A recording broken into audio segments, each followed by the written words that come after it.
Notebook LM. C'est peut-être un outil que vous avez déjà entendu, on en entend de plus en plus parler, surtout avec sa fonctionnalité de podcast qui est complètement dingue. L'outil a un potentiel énorme, il y a plein de fonctionnalités hyper intéressantes et en plus il est gratuit. Derrière, c'est lié à Google, Gemini qui est un des meilleurs modèles du marché et je tenais à vous partager dans cette vidéo tout ce qu'il est possible de faire pour booster votre productivité avec cet outil. C'est donc un tutoriel complet pour mieux rechercher des informations, prendre des notes, vous organiser, traiter globalement les informations que vous avez et la vidéo est structurée en plusieurs parties.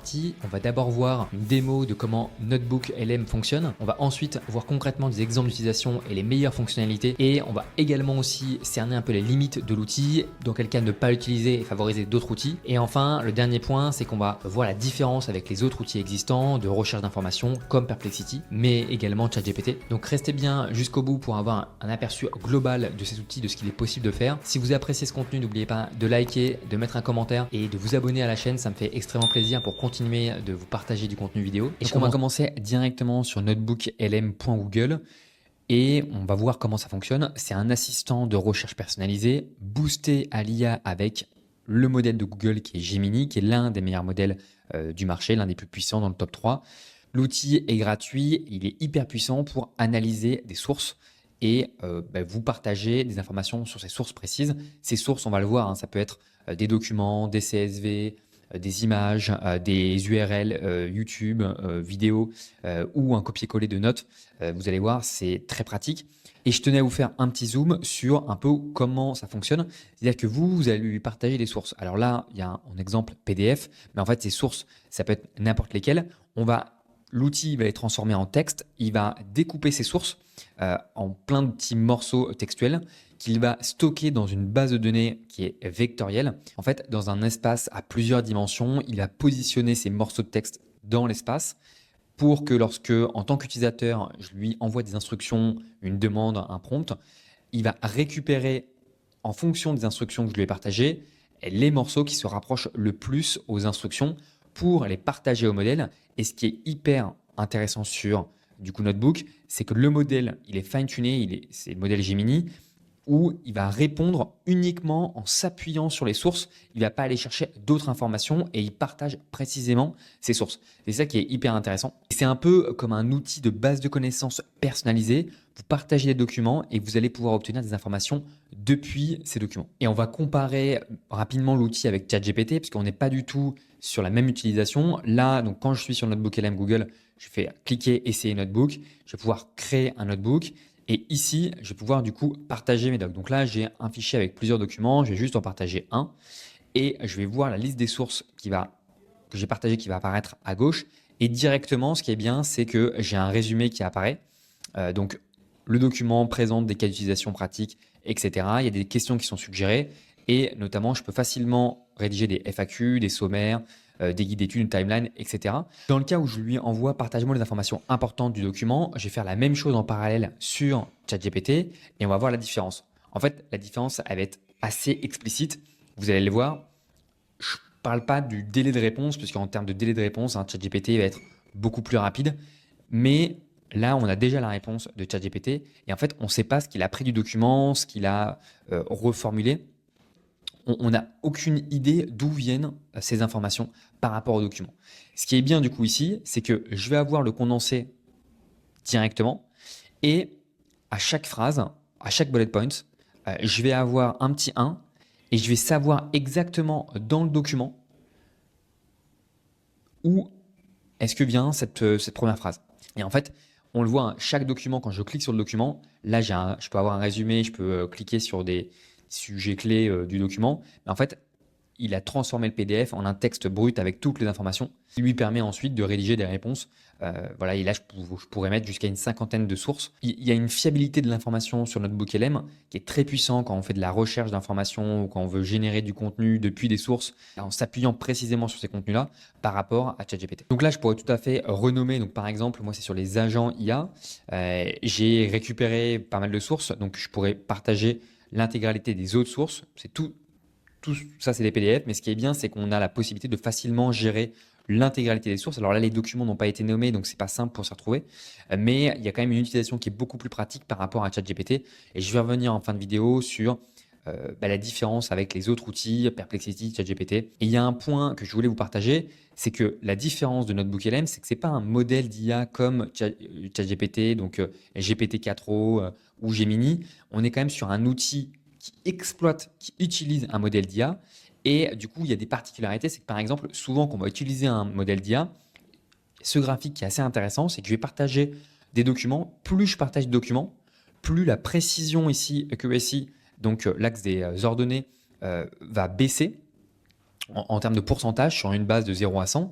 Et ça, c'est ce qui se passe dans une fenêtre de contexte quand je suis sur ChatGPT. C'est-à-dire que j'ai un thread, donc un fil d'échange, où je vais lui envoyer des informations, des documents, et au fur et à mesure, ben, je vais réduire la précision du modèle. Alors que quand je suis ici sur NotebookLM, en fait, j'ai l'intégralité des documents qui sont traduits en format textuel et je ne perds pas en précision. Je vais pouvoir sélectionner les documents que je souhaite analyser ou pas. Et ça, c'est un point hyper intéressant puisqu'on va jusqu'à 200 MO par document. Et on a énormément de documents, de formats acceptés, du Google Doc, du Google Slide, donc même des slides, PDF bien sûr, des URL, des URL YouTube de vidéos publiques et des audio files. Donc ça, c'est hyper pratique et on peut uploader jusqu'à 50 documents, alors que pour ceux qui utilisent régulièrement des outils comme Claude ou ChatGPT, Claude par exemple, on est limité je crois à 5 documents. Donc là, on a quand même... Mais en fait, quand j'ajoute ici, je le vois, j'ai ma barre de 7 sur 50. Et donc, je peux facilement, comme je suis dans l'écosystème Google, je peux facilement ajouter du Google Doc, des Google Slides, etc. Je vais revenir sur l'espace. Et là, par exemple, j'avais pris une vidéo YouTube. Alors, je vais désélectionner. Quand je vais cliquer sur cette vidéo, je vais voir du coup la vidéo que j'avais sélectionnée, qui était une vidéo qui durait 2 heures sur l'impact de l'IA dans le secteur de la santé avec Alan. J'ai le transcript intégral que moi je peux utiliser, que moi je peux exploiter, que je peux repartager ailleurs. Et bien sûr, après, je peux lui demander, en cochant uniquement cette source, de réaliser, par exemple, ici j'avais demandé, je crois, de réaliser et partager des informations importantes. Donc voilà, vous voyez le principe. Du coup, pour résumer, il y a 3 points à garder en tête sur NotebookLM. Le premier point, c'est que la génération de contenu, elle est basée uniquement sur ce que l'on partage. Le deuxième point, c'est quand même une meilleure gestion des sources sur la taille, sur le format. Il y a plein de formats possibles. Et le dernier point, c'est la création de notes facilement réutilisables. Et on va le voir un petit peu après. Mais là, par exemple, aussi, je peux cliquer sur Guide Notebook et en sélectionnant toutes les sources, je vais pouvoir, bon, il y a des questions qui sont suggérées, mais par exemple, je pourrais avoir un guide d'études qui va être rédigé et cette note qui a été générée, je vais pouvoir la sélectionner, la supprimer, l'enregistrer. Et donc, je peux gérer des notes sur des thématiques dans des espaces ici, que j'ai nommé agent IA pour me retrouver un petit peu, où j'ai partagé que des études sur les agents IA. Et donc voilà, j'ai la réponse de ma note, guide d'études, agent d'IA et confiance. Donc là, il m'a fait un quiz. Voilà, il y a plein de possibilités. Et point intéressant, pour ceux qui souhaitent récupérer des documents assez importants, assez volumineux sur les thématiques, ce que vous pouvez faire, c'est quand vous êtes sur Google, de faire des recherches booléennes. Donc par exemple, vous pouvez faire des file types, .pdf, .csv avec des mots-clés comme là par exemple, moi j'avais fait sur les agents IA. Et ce qui est bien, c'est que là je vais avoir des CSV qui parlent d'agents IA et d'intelligence artificielle. Alors CSV, c'est pas hyper pratique, mais par exemple PDF et Agent, je vais avoir des études archives. Donc là, je pourrais aussi mettre site par exemple archive.org et je vais avoir que des études, des papiers de recherche sur les agents IA que je peux du coup télécharger. Il faut quand même le faire manuellement actuellement pour les partager. Et donc, je pourrais télécharger l'intégralité de tous ces documents archives. Voilà, ça peut, en fait, les recherches Pollen vous permettent de trouver des documents assez importants, assez lourds sur des sujets très spécifiques. Avant de passer sur des exemples d'utilisation, le point que aussi je tenais à vous partager, c'est le fait que même si c'est indiqué vérifier les réponses de NotebookLM car il peut se tromper, le risque d'hallucination est beaucoup moins important puisqu'il se base sur les sources. Donc là, par exemple, si je lui demande quelque chose qui a complètement rien à voir avec les agents IA, combien il y a d'habitants à Paris en 2025. Combien il y avait d'habitants, je vais le mettre comme si on était en 2026. Et là, normalement, Étant donné que sur ces sources-là, on ne parle jamais du nombre d'habitants à Paris, c'est complètement hors sujet. Je suis désolé, mais les sources fournies ne contiennent aucune information sur le nombre d'habitants. Donc là, ce qui est bien, c'est que, bon, après, il me répond comment je peux retrouver cette information. Mais à l'inverse, si je vais sur ChatGPT et je lui demande combien il y avait d'habitants en 2025, en fait, le truc, c'est que ChatGPT ne va très rarement dire « je ne sais pas combien il y a d'habitants ». Donc là, bon, il va faire une recherche sur le web. Et le pire, c'est que, bon, là, il indique que en 2024, il a fait une recherche sur le web. Donc là, il a des sources. Mais en fait, il ne va pas répondre qu'il ne sait pas. Il va quand même donner une réponse. Il va quand même tenter. Et c'est ça qui est un petit peu embêtant avec ChatGPT, c'est que le risque d'hallucination est beaucoup plus fort sur ces modèles-là plutôt que sur NotebookLM, puisque Notebook, encore une fois, se base sur les sources que je lui ai partagées. Maintenant, l'idée, c'est de passer directement à des exemples d'utilisation avant de parler des limites de NotebookLM. Alors, en exemple d'utilisation, ce qui est simple, c'est d'aller directement dans le guide du notebook. Et par exemple, en fait, on peut facilement générer des questions fréquentes, un guide d'études, des timelines, un sommaire, un document de briefing. Donc là, dans notre exemple, je pourrais faire un document de briefing ou même juste un sommaire des différents papiers de recherche. Point important, dès qu'il y a une réponse qui est générée, n'oubliez pas d'enregistrer, de sauvegarder la note, parce qu'il n'y a pas d'historique actuellement. Donc si jamais après vous partez et vous n'allez pas retrouver les réponses qui ont été partagées. Et après, on va prendre des exemples dans d'autres cadres. Donc là, on a une table de matière avec un mix de tables de matière des différents articles. Donc voilà, il y a 5 articles qui sont présentés avec introduction, avec des sous-parties en dessous, définition d'un agent, etc., etc. Et maintenant, je vais vous prendre un autre exemple d'utilisation. On va revenir sur le notebook de base. On va prendre un exemple d'utilisation pour avoir des idées, rechercher du contenu sur YouTube. Donc là, par exemple, j'ai préparé un prompt pour trouver une nouvelle vidéo sur un sujet. Et donc, on va lui partager une succession de vidéos YouTube sur une thématique. On va prendre un exemple d'une vidéo que je souhaite faire sur la conférence en intelligence artificielle, où je souhaite animer sinon une conférence en dehors de YouTube. Je vais du coup récupérer, par exemple, plusieurs liens que je vais ajouter ensuite dans Notebook.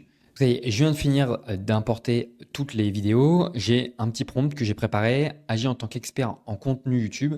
Je prépare une nouvelle vidéo sur... je vais mettre juste l'intelligence artificielle en général. Analyse tous les liens de vidéos YouTube et fournit les éléments suivants. Il va me résumer les thèmes communs clés, les accroches, les conclusions, les ongles uniques pour que ça puisse me donner des idées sur un contenu que je pourrais faire sur l'intelligence artificielle très généraliste, format type un peu conférence. Et donc ça, ce qui est très pertinent, c'est qu'il va se concentrer sur les sources que je lui ai partagées. Donc voilà, on a un retour et on a du coup les thèmes définition de l'IA, l'IA dans la vie quotidienne, impact sur l'emploi, éthique de l'IA. Ça, c'est les thèmes communs qui ont été abordés. Je peux en retrouver, par exemple, si je veux, on va voir un petit peu après, les accroches. Alors, questionnement provocateur, citation marquante, anecdote personnelle. Moi, ça peut me permettre du coup de savoir comment je vais réussir mon accroche, qu'est-ce qui est le plus marquant. Il y a plus d'exemples sur les citations marquantes. Je peux voir la citation marquante.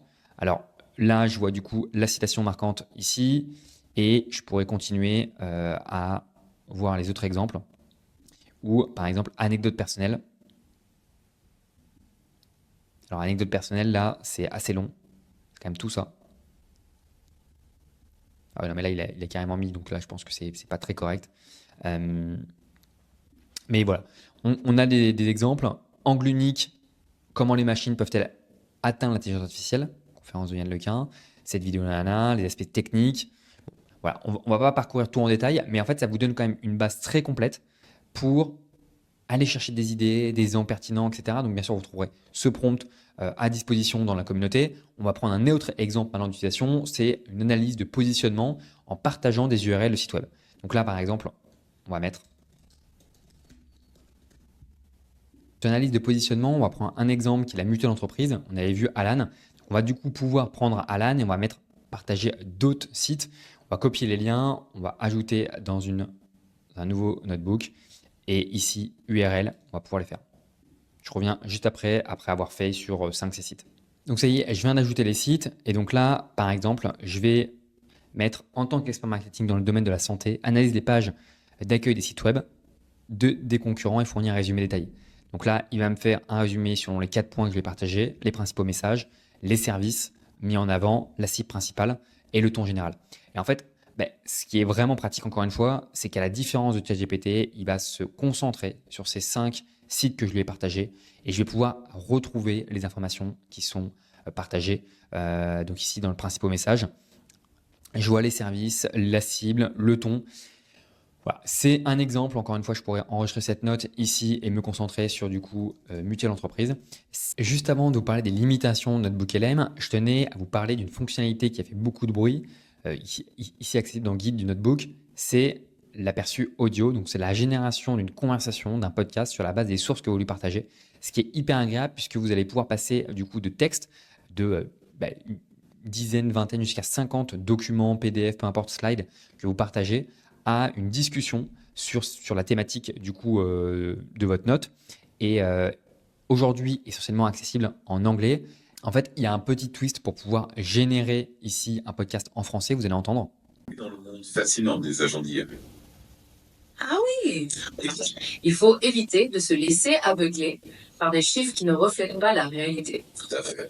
Mais attention, il y a un autre piège avec ces benchmarks. Ah bon, c'est quoi?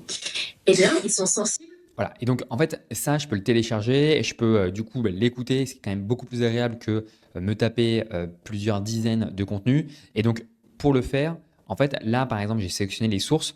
Je suis retourné sur la partie conférence IA. Je peux ouvrir le guide du notebook et là, dans personnaliser. Et donc, en fait, quand vous êtes ici, l'astuce, c'est de coller le fait que les autres ne peuvent parler que en français. Et quand vous le générez, ça va du coup générer un contenu en français qui s'inspire de l'ensemble du coup des transcriptions des vidéos YouTube. Pour la petite information, les vidéos YouTube qui ont moins de 72 heures ou qui n'ont pas de transcription automatique ne pourront pas apparaître ici en format textuel. Avant de vous parler des limites de Notebook LM, il y a à venir prochainement sur mon Notebook LM Business qui va être disponible, sûrement en version payante. Le point intéressant sur cette page, c'est que ça vous donne des idées d'utilisation dans un cadre plus business. Dans le cadre de la vente, par exemple, ajouter des feuilles de route produits, des fonctionnalités de votre produit, des analyses comparatives, voilà, pas mal de choses, d'interviews audio de clients et d'études de marché pour pouvoir dessus générer une FAQ, des questions fréquentes ou une analyse, mais en se basant uniquement sur ces documents. Donc voilà, il y a pas mal d'idées, formation, intégration, marketing, service client. Je vous laisse découvrir pour avoir d'autres idées sur ce que j'ai pu vous partager. L'idée, c'était d'avoir un concentré d'informations pour un tutoriel complet de Notebook LM. Et donc, je vais basculer sur la limite. Sur les limites, ça, c'est une des limites, c'est-à-dire que parfois, quand on peut ajouter des sources, ça ne va pas fonctionner. Et donc, on a un petit message qui indique que ça n'a pas fonctionné, donc je peux supprimer la source et après en ajouter d'autres. En dehors de ça, moi, je trouve que pour un outil gratuit, il n'y a pas énormément de limites.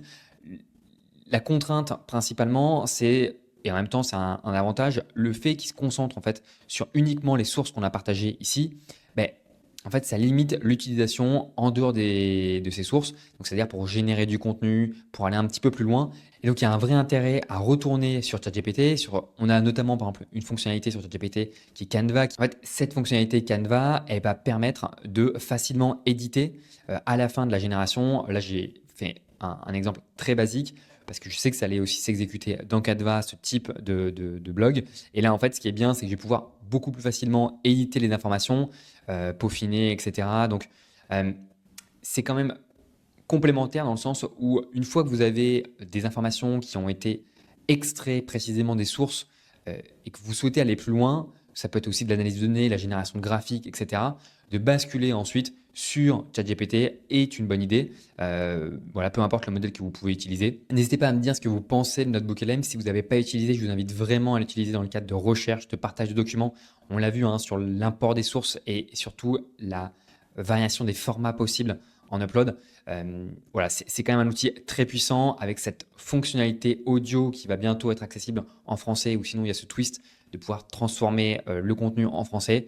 Il y a vraiment beaucoup d'utilisation et les points à garder en tête, c'est le fait d'apprendre, d'organiser ses idées et ses notes et aussi de trouver de nouvelles idées. En dehors de ces cas d'utilisation, n'hésitez pas à retourner sur un modèle généraliste comme ChatGPT, Claude ou Perplexity dans le cadre de recherche d'informations sur Internet. Si vous avez apprécié cette vidéo, n'oubliez pas de mettre un like, un commentaire et de vous abonner si ce n'est pas le cas. Et à une prochaine. Ciao.